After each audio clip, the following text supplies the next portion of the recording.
안녕하십니까. 미주교회 성도 여러분, 매일 말씀 묵상의 시간에 함께 하신 여러분 모두를 예수님의 이름으로 환영합니다.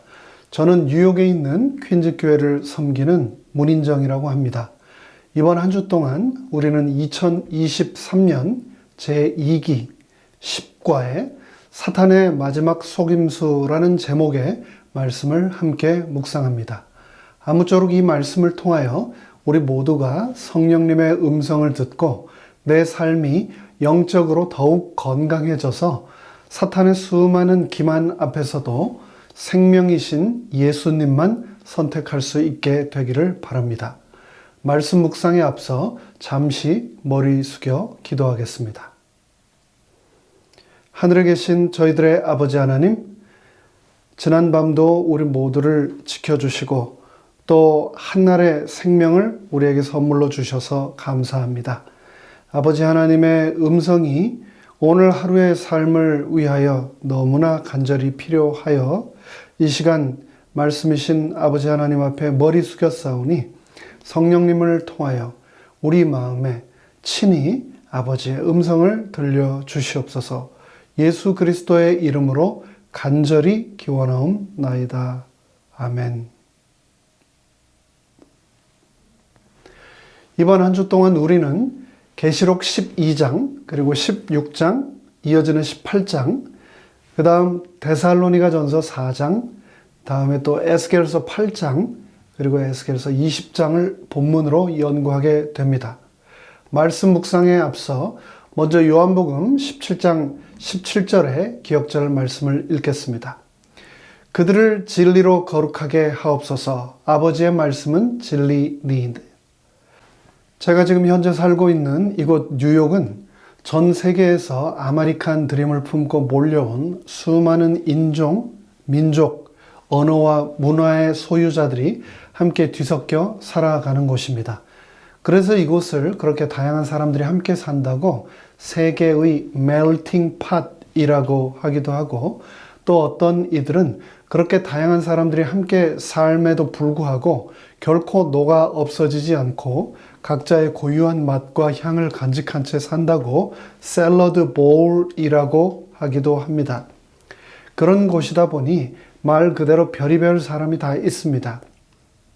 그 중에서도 이곳 맨하탄에 살고 있는 한 사람은 한때 그의 속임수와 거짓말로 전 미국을 떠들썩하게 하곤 했는데요. 그의 이름은 바로 마틴 쉬크렐리입니다.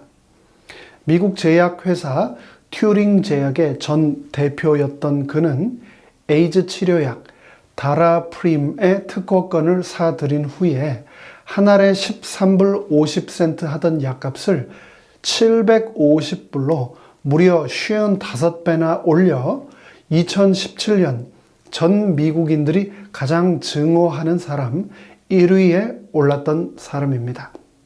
당시 이 사람 때문에 약값을 감당하지 못하던 수많은 사람들이 죽을 수밖에 없었는데요. 그럼에도 불구하고 마틴은 그렇게 긁어 모은 돈, 소위 블러드 머니로 선상 요트 파티, 사치품 구입, 그리고 자신의 성과급 지급 명목으로 그 모든 돈을 다 탕진하였습니다.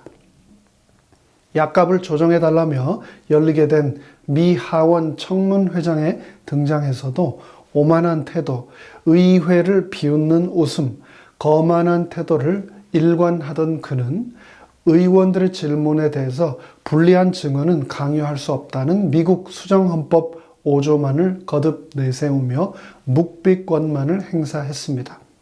그도 그럴 것이 그의 이런 말도 안 되는 약값 폭리가 이곳 미국에서는 전혀 위법이 아니었기 때문에 약값 상한선이라는 것이 전혀 존재하지 않는 이곳 미국 법을 이용해 합리적 폭리를 취했던 겁니다. 그는 청문회 후 자신의 트위터에서 도리어 의원들을 얼간이들이라고 조롱하기까지 했습니다. 그랬던 그가 결국 폰지 사기극을 벌이다가 지난 2018년에 금융사기로 기소되고 7년형을 선고받고 연방법원에 수감되고 말았는데요. 여러분도 아시는 바대로 폰지 사기란 실제로는 이윤을 거의 창출하지 않으면서도 단지 수익을 기대하는 신규 투자자들을 모은 뒤에 그들의 투자금으로 기존 투자자들에게 배당금, 수익금을 지급하는 방식으로 자행되는 다단계 금융 사기 수법을 말합니다. 간단히 말해서 아랫돌을 빼서 윗돌로 올리고 어느 정도 목돈이 모이면 투자자들의 돈을 가지고 튀는 악랄한 금융 사기 수법입니다. 마크의 폰지 사기 속임수에 속아 미국에서 가장 똑똑한 사람들이 많이 모여 산다고 하는 이곳 맨하탄 월스트리트에서조차도 수많은 사람들이 자신이 평생 모은 돈들을 다 날려버리는 그런 일들이 일어나고 만 것입니다. 그런데 여러분, 마크 시크렐리보다도 더 교활하고 더 악랄하고 전 미국인들 뿐만 아니라 인류 역사를 통틀어 단 한 명의 예외도 없이 모든 사람들을 대상으로 집요하게 포기하지 않으며 오늘도 여전히 그 사기 행각, 속임수를 펼치고 있는 존재가 있습니다. 그는 바로 오늘 교과에서 말하고 있는 사탄입니다. 너는 기름 부음을 받고 지키는 그룹이며 내가 너를 세우며 내가 하나님의 성산에 있어서 불타는 돌들 사이에 왕래하였도다. 네가 지음을 받던 날로부터 너의 모든 길에 완전하더니 결국 마침내는 너에게서 불의가 드러났도다. 라고 에스겔 28장은 기록하고 있습니다. 또 성경은 기록합니다. 큰 용이 내어 쫓기니 옛 뱀, 곧 마귀라고도 하고 사탄이라고도 하며 온 천하를 꿰는 자라고 그를 계시록 12장은 분명히 밝히고 있습니다. 근신하라, 깨어라, 너희 대적 마귀가 우는 사자같이 두루 다니며 삼킬 자를 찾나니 너희는 믿음을 굳건하게 하여 그를 대적하라고 베드로 전서는 우리에게 또 말하고 있습니다. 이번 한 주 동안 우리는 이런 사탄의 마지막 때의 강력한 속임수에도 불구하고 불순종에나 멸망에 이르지 않기 위하여 하나님의 말씀 위에 더욱 굳게 서겠다는 결심을 하게 될 것입니다. 불완전한 사람의 양심이나 신념이 아닌 하나님의 말씀과 그분의 은혜 위에 서겠다는 그 결심을 하게 될 것입니다. 마태복음 24장 24절에 기록된 것처럼 사탄은 하나님께서 택하신 자들까지도 가리지 않고 미혹하기를 멈추지 않을 것입니다. 거짓 그리스도들과 거짓 선지자들이 일어나 큰 표적과 기사를 보이어 할 수만 있으면 택하신 자들도 미혹한다고 마태복음 24장 24절은 분명히 말씀했습니다. 그렇기 때문에 이 세상의 마지막을 살아가는 우리는 더욱더 하나님의 말씀에 굳게 서야 합니다. 사람의 길을 따라 영혼 불멸, 일요일 예배 등의 거짓 교리에 빠져서는 안 됩니다. 거대한 기만과 압력이 우리에게 닥칠지라도 진리의 말씀만을 따른다면 이 세상 바벨론 가운데서 하나님으로부터 택함을 받은 우리는 사탄의 마지막 속임수로부터도 안전할 것입니다. 그럼 첫째 날 소지를 살펴보겠습니다. 일요일 교과의 제목은 사람이 보기에는 바른 길입니다. 마지막 시대를 살아갈 우리를 향하여 2000년 전 예수님께서는 마가복음에서 다음과 같이 아주 강력하게 경고하셨습니다. 그때 사람이 너희에게 말하되 보라 그리스도가 여기 있다 보라 저기 있다 하여도 믿지 말라. 거짓 그리스도들과 거짓 선지자들이 일어나서 이적과 기사를 행하여 할 수만 있으면 택하신 백성을 미혹해 하려 하리라. 너희는 삼가라. 내가 모든 일을 너희에게 미리 말하였노라. 여기에서 말하는 택하신 백성은 누구일까요? 이 표현은 조금 전에 읽었던 마태복음 24장 24절에서 분명히 언급되었습니다. 거짓 그리스도들과 거짓 선지자들이 일어나 큰 표적과 기사를 보여 할 수만 있으면 바로 저와 여러분과 같은 택하신 자들도 미혹할 것이다 라고 마태복음 24장 24절은 기록하고 있습니다. 여기서 말하는 택하신 백성, 택하신 자들이란 예수 그리스도를 개인의 구주로 영접한 모든 신실한 자들을 말합니다. 그런데 사탄은 그런 저와 여러분뿐만 아니라 우리와 같은 모든 사람들을 하늘 이 끝에서 저 끝까지 사방에서 모으고 미혹할 것이다 라고 말하고 있습니다.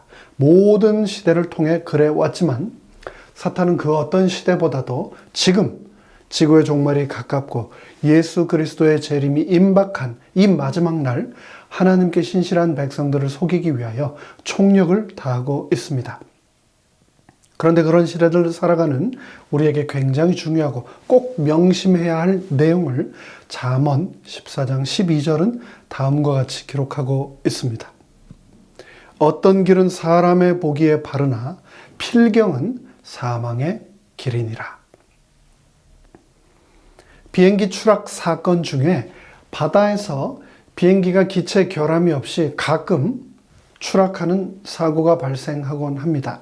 비행기 조종사가 바다 위 비행 중 육안으로 자신의 눈으로 바다와 하늘을 구분하다 착각하여 자신이 거꾸로 비행하고 있는 상황을 인식하지 못하고 비상하기 위해 기술을 올린다는 것이 그만 바다로 빠지는 경우가 바로 이런 경우입니다.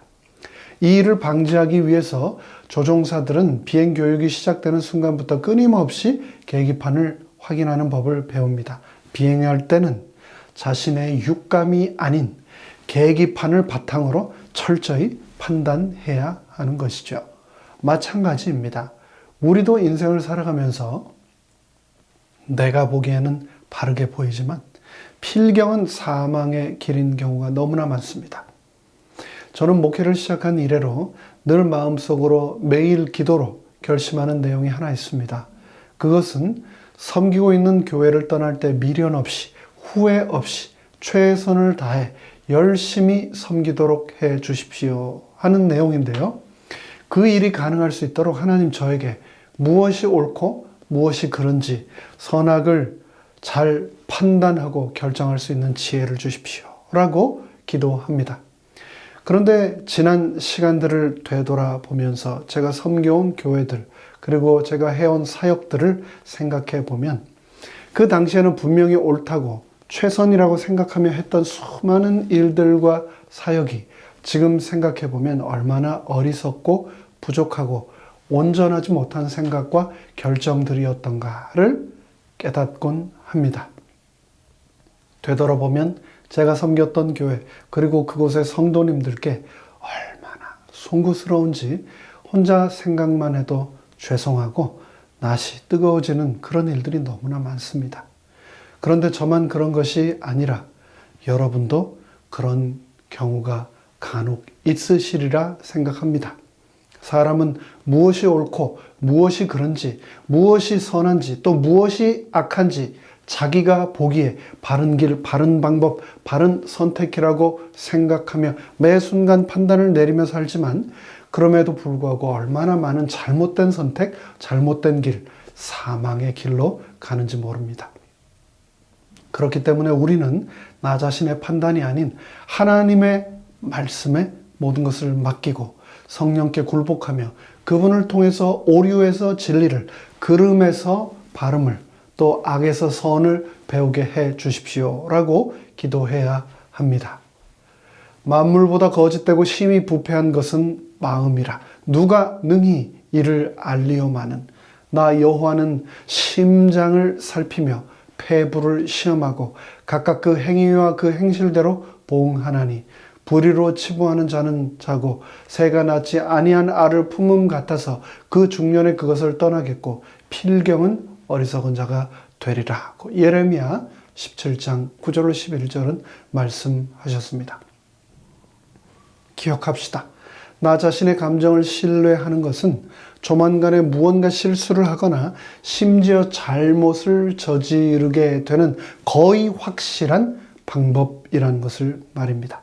나 자신이 아닌 하나님만 신뢰하는 하루가 되시기를 간절히 바라며 말씀 묵상을 마칩니다. 함께 머리 숙여 기도하겠습니다. 하늘에 계신 아버지 하나님, 나의 이성, 나의 지식, 나의 판단이 옳을 것 같다는 착각에서 벗어나 아버지 하나님의 말씀과 아버지 하나님의 인도만이 이 죄악 세상에서 사탄과의 시험에서 나를 온전히 지켜줄 수 있다는 것을 기억하고 오늘 하루도 아버지의 말씀을 굳게 붙들고 살아가는 저희 모두가 되도록 축복하여 주시옵기를 예수 그리스도의 이름으로 간절히 축원합니다. 아멘.